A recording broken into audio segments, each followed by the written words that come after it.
Greetings, greetings, greetings. You're now tuned into the vault. Trust Christian own, nothing control everything. Just want to thank you for tuning in live, listening to replay. Always appreciate everybody that tunes in live, listens in the replay. You are now tuned into the vault. Trust Christian own, nothing control everything. Been doing episodes and we got a double header for you. This is the two most important days of your life, part two, episode 731. Definitely excited. We actually got a special guest with us today, Dr. Bay, and I appreciate that we get a chance to bring him your way. And so, Dr. Bay, how you doing today? I'm doing great and getting greater just like you. Thank you, Dr. Bay. Appreciate that today. So let's we're gonna go ahead and give you your props, give you your flowers, as the young kids say, your kudos, Dr. Bay, which is once again we found out what our purpose is on planet Earth from you. So the question is, if you know what day you were born, and now we know what's your purpose, what is the benefit of knowing your purpose?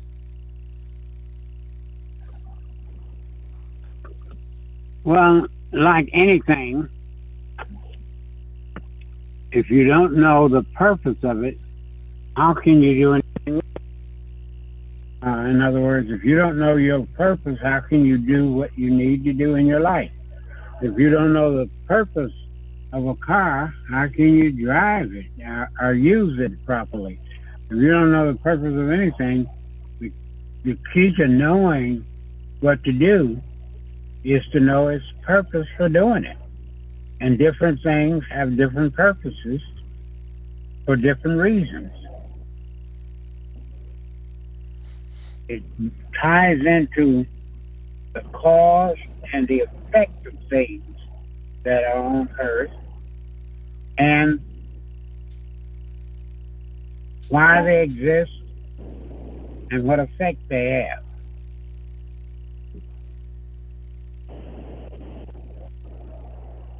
Okay.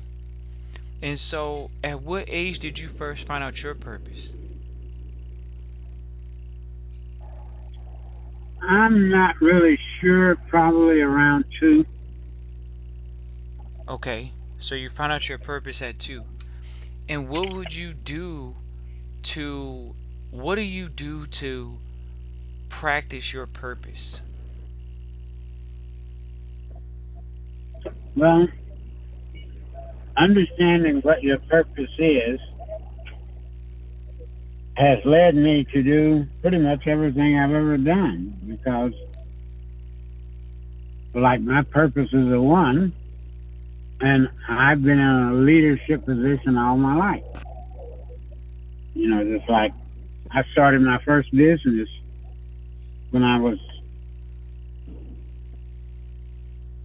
8 years old, and I started a business utilizing other people, as all really successful business do, in order to be successful. In other words, uh, it's difficult if you are only going to do all the work yourself to have a really successful business. You have to have and train others what to do and get them to do the same thing too. And all of them are divinely designed to benefit you.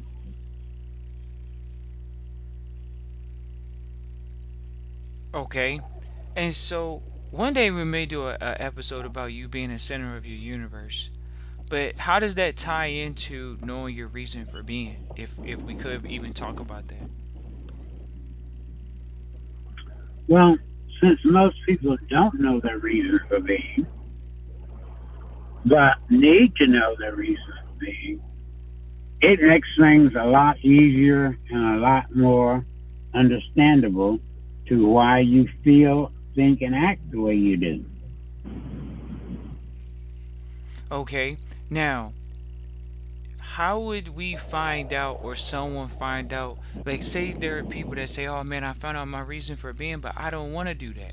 I don't want to do that. I don't." Now we can say your purpose for being, but let's just say purpose. And so, say someone finds out their purpose, but they don't want to do it. What would you say is a challenge there for them, and how's that a challenge for them? Well, that's up to them because it's your thoughts and subsequent action that's really going to control your life or your world. So if you don't want to do what you're supposed to do, that's up to you. Most people simply don't know what they're supposed to do. Right. Okay. So They they have don't no know. idea. Go ahead. And so they have no idea. In a multicast world like we're living in, every energy has so many different things they could do that would fall in the same line. Just like I said, mine is leadership, like leading who to do what. Uh, it's just like most women today, in fact, especially those that have a strong leadership energy, have major challenges because men have been wrongfully taught they're supposed to be the boss, and they're trying to lead somebody to do what they weren't, or what they weren't divinely designed to do, which is follow them and what they say do. So it's important, if you're going to get along with somebody, to know what that person is supposed to do, because whatever they're supposed to do, they feel that. And when you try to get them to do something different than that, they feel that too. But it doesn't usually set with them in the right way.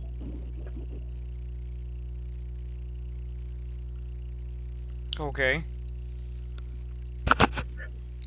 And okay, so we got down that we need to know your birthday, the day you're born.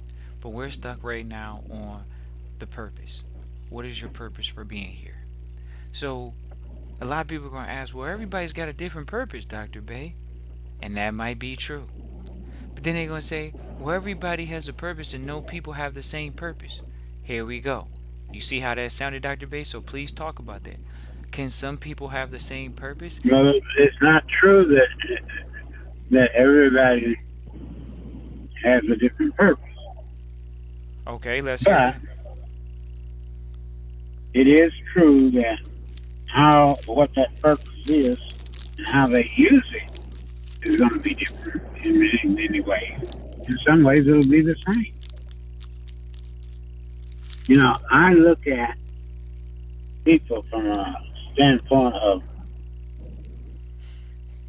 like I said, a first vowel being an A, for example. People with that energy have a strong feeling for as telling other people what to do, but has a strong feeling of not wanting other people to tell them what to do. You know, if you look at your leaders, good or bad, like Al Capone or Adolf Hitler or Alexander the Great or Malcolm X or Mahatma Gandhi or Hannibal or Augustus Caesar or Napoleon Bonaparte or Franklin Delano Roosevelt or Abraham Lincoln or Marcus Garvey or Marcus Aurelius or Shaka or Matamusa, they all first vowels are A's. And they've made major differences in the world, righteous and unrighteous. So just because they have it doesn't mean that they're going to use it righteous, and just because they have it don't mean they're going to use it unrighteous.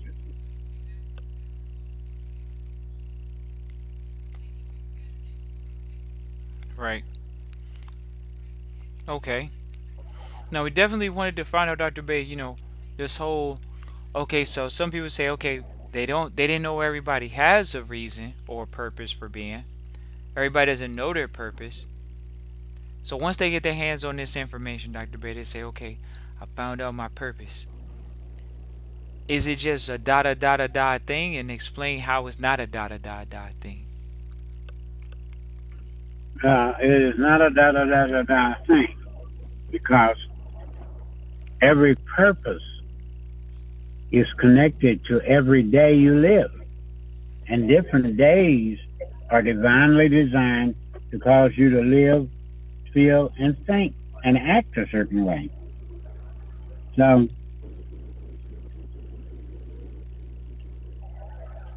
if you're a leader and today is an energy that you are supposed to research, then you should spend that day researching. You may be researching how to lead people and get them to do what you want them to do, or even what you want them to do. But that's what that day is about, more so than if it is a 3 day for them or you, and you are communicating to them and telling them what to do. So different days, different things, different ways, but they should be all directed along the same pathway of what you want to accomplish based on your divine reason for being, connecting with what day it is for you, and the unity of the two causing you to know what to do. So, I want you to talk about something you just brought up because a lot of people they think they get this information, it's some random information. But I want you to talk about why it's divine. Why would you say this is divine? What makes something divine? What does the word divine mean to you?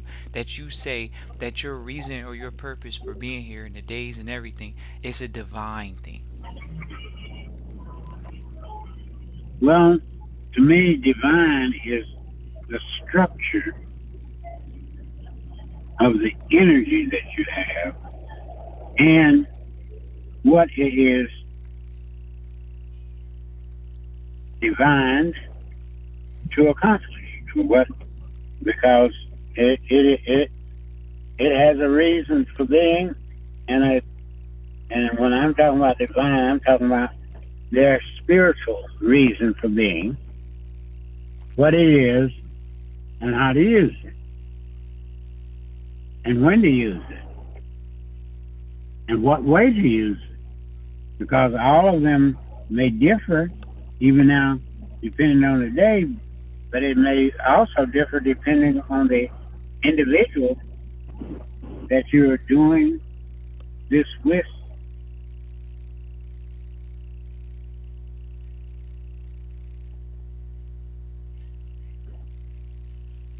You done? Are you there? And hopefully for and not against. Okay. What's the opposite of divine? Is there an unrighteous side to being divine?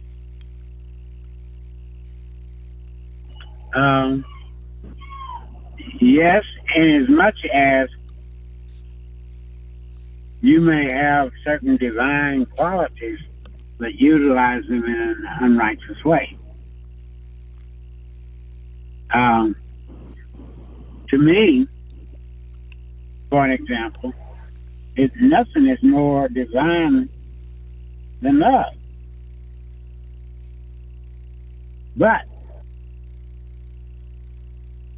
it's what you love. Because most people are messed up because of what they love. Well, do you think it's part of the programming? Because they even say that they love it. It's like, well, people were programmed to love the food, or they first of all they were programmed to eat it, and then they got addicted to it. So they don't necessarily even love it the way you're saying it. Like a lot of the substances, whether it's cigarettes or not, tobacco, it's an addictive substance. They have now. Are you saying it's just mental? It's not physical because there is a level of physical dependency that people probably purport that they have. Would you agree? sure I agree. But it is still your thoughts and subsequent action that causes everything in your life.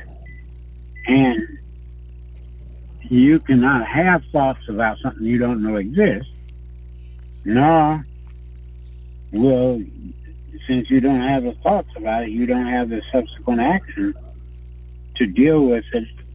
And, and even though you may have the feelings, you may let the feelings control you because you don't understand why you feel this way. Okay, so that might be the case for somebody. I, I think of a young lady that uh, came to me, and she was literally crying. And she was crying because her husband had left her for another man. And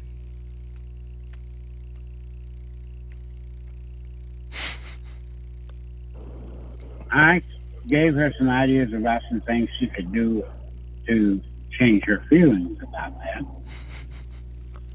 And so Oh wow. I didn't see her.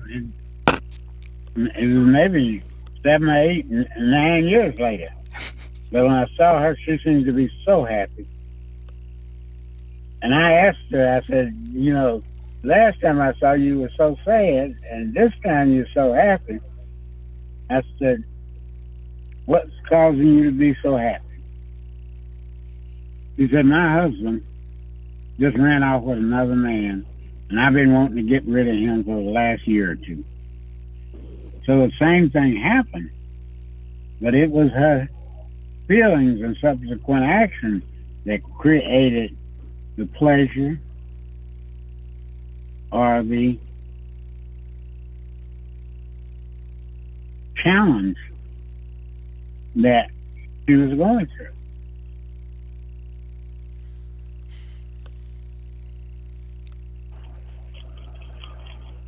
Okay. We do not realize how much power we have and how much we are divinely designed to control our thoughts and feelings.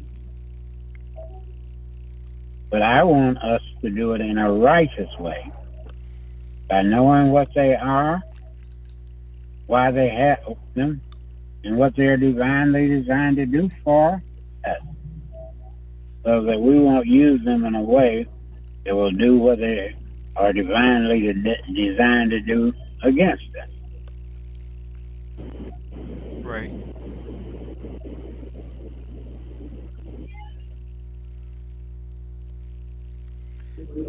Interesting, Dr. Bay. Interesting for sure. Definitely wanted to bring you on and do something about the second most, obviously the two most important days of your life.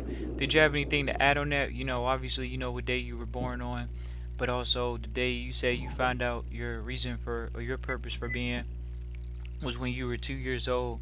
I don't know how you remember that at 2 years old. What? How do you know your reason? How do you know your purpose at 2 years old? What was the first activity you did that your dad made you perform at two to make you know this is your purpose for being? Um, I can't say there were so many activities. You should talk to my sister or somebody that's older than me. Because she was saying to me, and I can remember this being true, that I wasn't allowed to do any of the work that I was told to do. That if my mother or father told them to do something, or me to do something, they broke their neck in a literal sense of word, verbal sense of the word. Go and get it done so I wouldn't have to do it.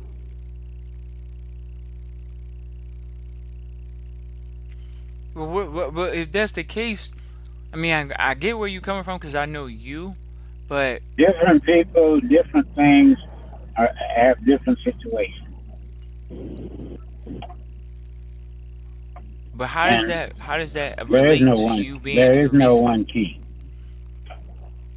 Do you know why they was breaking their neck to get it done for you? No, I still don't know. Exactly. So that how what is that benefit telling us that? Like I don't get that. What is the benefit? What's the point of saying, well, they will break their neck to do something for you? Are you saying that from the perspective of you being a leader and influencing them, and they wanted to do it for you? Well, that's the only thing I can think of. Now, whether that's the reason they did it, I do not know. I mean, because that granted, an older sibling, they may do it for you for many reasons, but like you say, if you But know you even my younger siblings did. My youngest ones did too. It wasn't just the older one. right, but that means so what were you doing? Was you not doing anything? Well, basically, my brother said, he was younger than me, that I was meant to be a student and go to school and that type of thing. And that I I wasn't meant to do the physical work, the stuff that he and other members of the family done that I was told to do.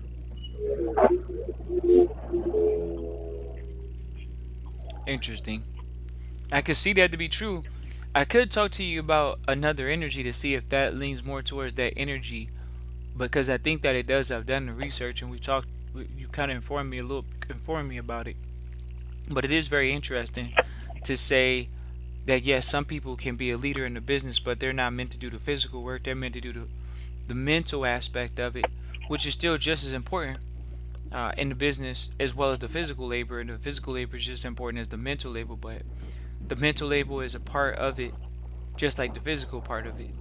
And when we say mental, we're talking about the logical and the emotional side. And even as we go through this episode, we want people to go back and understand it's not just about your thoughts, it's about how you feel about the thoughts. How did bottom line, how do you feel about the thoughts? So we definitely appreciate you coming on, Dr. Bay. Is there anything you have to say before we get off today? No, I'm just saying that people need to learn how to do it the righteous way. And first of all, they need to learn to do what they need to in order to make their dreams come true that will affect present and future generations. I agree with you, Dr. Bay. I agree with you, Dr. Bay. So anybody wants to get in contact with Dr. Bay, feel free to reach out, Christian at trustchristian.com. Once again, that's Christian at trustchristian.com. We here with Dr. Bay, live coming your way, and always appreciate him coming through today. One of the most exciting people in our life, and we give praise to Dr. Bay because once he helped us learn our purpose for being, it gave a lot of clarity on basically like the reason why we feel the way we feel, the reason why we have the ability to do what we can do. And then not only that, if you want to talk about the guaranteed success method, Dr. Bay, is it guaranteed success if you do your purpose for being as opposed to doing things that you're not supposed to do? Could you talk about that very briefly? Just how you have a guaranteed success formula if you just do what your purpose for being is? Well, I look at it this way. Sometimes you got to understand that these things we call challenges is merely an opportunity to prove your greatness by overcoming them. But most of us look at it as a blockage from doing it, and they never overcome it. So the stairway to it is your day-to-day thoughts and feelings that change once you decide to do what you need to do and follow through in a righteous way. But I like that statement: a quitter never wins and a winner never quits. Appreciate you, Dr. Bay. I'm going to end it here today. Christian at trustchristian.com. Looking forward to hearing from you all. Christian at trustchristian.com. Peace and joy.